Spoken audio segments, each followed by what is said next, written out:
Okay. सध्या ज्या बातम्या येत आहेत त्या सगळ्या एकतर्फी आहेत आणि सागर सुबोध कारवडेकर याच्या बाजूने सगळ्या बातम्या येत आहेत आणि प्रीती राणे सचिन राणे मला आणि माझ्या नवऱ्याला टार्गेट केलं जात आहे हे मी पूर्णपणे सांगू इच्छिते. कारण तुम्ही आमचं बॅकग्राऊंड बघा, आमचं प्रोफेशन बघा, गेली 25-30 वर्ष मागे जाऊन आमचा क्रिमिनल रेकॉर्ड चेक करा, 0 क्रिमिनल रेकॉर्ड आहे. आणि सागरचं पण या सगळ्या बॅकग्राऊंड चेक करा. आमचं प्रोफेशन नुसार आम्ही जे काही आहे कमवलेलं आहे ते सुद्धा बघा. आणि गेल्या 3 वर्षात सागरने जे काही केलेलं आहे ते सागरने सिद्ध करावं असं मला वाटतं की त्याने जो काही 15 कोटीचा बंगला बांधलाय त्याचं उत्पन्न कुठून आलं आणि लोन न घेता बांधलेला बंगला आहे. त्याने ज्या काही 8-10 गाड्या घेतलेल्या आहेत 3-3, 4-4 कोटीच्या, त्याचे EMI जे काही भरतोय तो ते EMI चे पैसे कुठून आले हे त्याने सिद्ध करून दाखवावं. 7-8 बॉडीगार्ड घेऊन फिरतोय. आज त्याच्या बंगल्याच्या बाहेर सुद्धा बॉडीगार्ड आहेत. हा फरार असताना देखील त्या बॉडीगार्डचा पगार कुठून जातोय, आज जे काही झालेलं आहे, आज लोकांचे पैसे सगळे त्याच्या अकाउंटला अडकलेले आहेत आणि लोकांना आज हा दिशाभूल करून काही इन्व्हेस्टर काही गुंतवणूकदारांच्या मदतीने हा लोकांची दिशाभूल करतोय की सगळ्यांचे पैसे म्हणे मी राणेंना दिले. तर त्याने ते पुरावे सादर करावेत असं मला वाटतंय. आणि एवढंच माझी मागणी आहे की लोकांनी जर आता काही चुकीचा डिसिजन घेतला, चुकीचा निर्णय घेतला तर सागर तुम्ही एकमेव कारणीभूत असाल. आज जर कोणी आत्महत्या करायचा विचार केला, आज जर कोणी स्वतःला संपवायचा विचार केला, आज जर चुकीचा काही निर्णय घेतला तर सागर फक्त आणि फक्त तुम्ही जबाबदार असाल. तो कुठेही लपून न राहता आज आम्ही कुठेही पळालेलो नाही आहोत. आमचे पासपोर्ट सुद्धा गुंतवणूकदारांकडे दिलेले आहेत. आम्ही सगळ्यांच्या संपर्कामध्ये आहोत. आमच्या स्वभावात किंवा रक्तातही नाहीये. जर तुम्ही सच्चे असाल, जर तुमची सत्याची बाजू असेल तर असं 6-6 महिने लपून राहून, पळून राहून, बिळात लपून राहण्यापेक्षा समोर या आणि तुम्ही जे काही सांगायचंय तुम्हाला ते सिद्ध करून दाखवा. एवढंच माझं म्हणणं आहे. 1000च्या वर इन्व्हेस्टर आहेत आणि 150च्या वर हा आकडा आहे.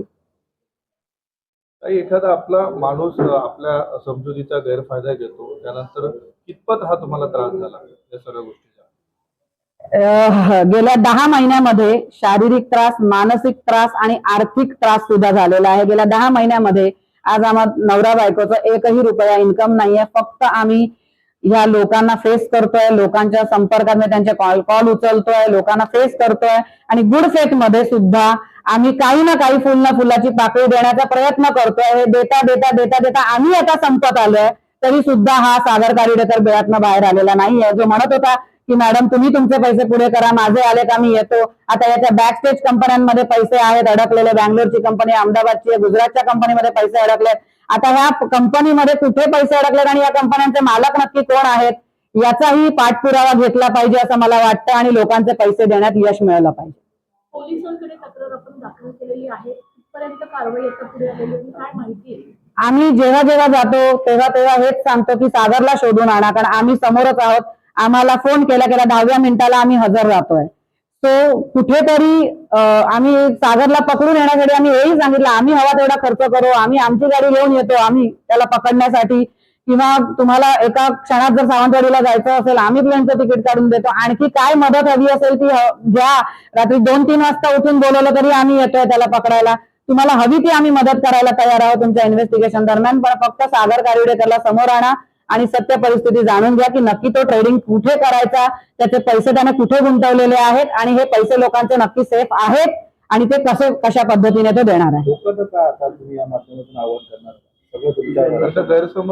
लोकांचे गैरसमज खूप निर्माण झाले आहेत. लोकांचं काय झालंय, लोकांवर आमच्यावर लोकांची एक श्रद्धा आहे की बाबा सचिन राणे, प्रीती राणे कधी कोणाचा 1 रुपया घेऊ शकत नाहीत, ते चांगलेच आहेत आणि ते कोणाचं वाईट करू शकत नाही. पण आता या 10 महिन्यामध्ये असं झालंय की कुठे ना कुठे कसं सांगा, एवढा विश्वास ठेवूनही त्यांना कोणाला, काही लोकांना 1 रुपयाही मिळालेला नाहीये आतापर्यंत. तो त्यांना वाटणं साहजिक आहे, त्यांच्या जागी ते बरोबर आहेत की बाबा की आमचं असं नुकसान का केलं. आज आम्हीही कुठेतरी सागरवर अंधविश्वास ठेवला आणि फसलो आहोत. तर मला सांगणं हेच आहे की आम्ही सुद्धा एक त्याचे इन्व्हेस्टरच आहोत. आम्ही इथे कुठेही कसला फायदा मिळावा या दृष्टिकोनातून हे काम केलेलंच नाहीये. तसं करायचं तर आम्ही कधीच केलं नसतं काम, कारण आम्हाला लाईफमध्ये काही कमीच नव्हती आणि हे स्वतः गुंतवणूकदार सुद्धा म्हणतायत. तो हे चांगलं करायला गेलो आणि म्हणतात ना की म्हणजे सगळ्या ह्याचे बळी पडलं, लिटरली आमचा बळी गेलाय. म्हणजे ना घर का ना घाट का अशी स्थिती झाली आहे आमची, सागरच्या बाजूने पण आणि गुंतवणूकदारांच्या बाजूने.